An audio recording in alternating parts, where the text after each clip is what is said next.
So eto na, nandito na ako sa location namin, no?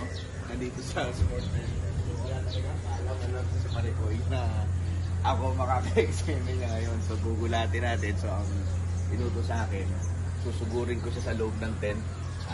Ang sabi ni Direk, magpapapicture lang yung may-ari ng catering. So hindi niya alam ako yon. So tingnan natin kung ano magiging reaction ni Pogi. Sige, tara.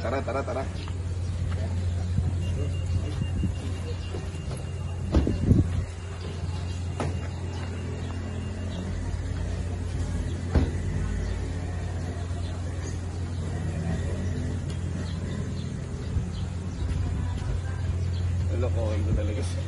Hindi niya alam to.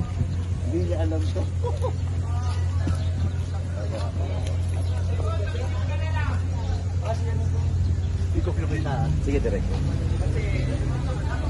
Tapos, pwede kang sumunod doon sa patago.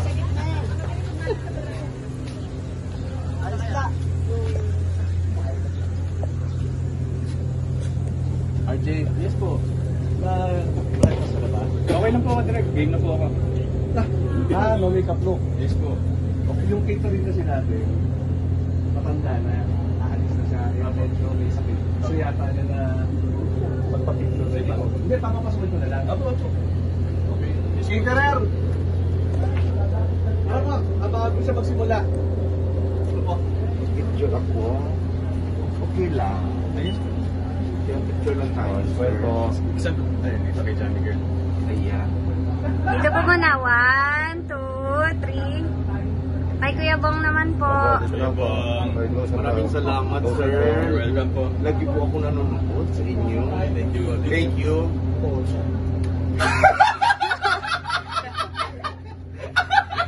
Gusto ko yung pagtaas ng shirt.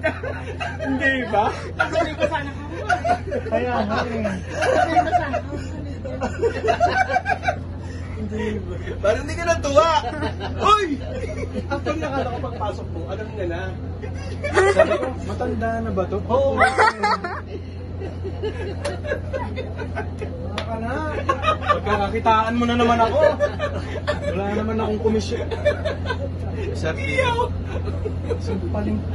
Naprag ako doon.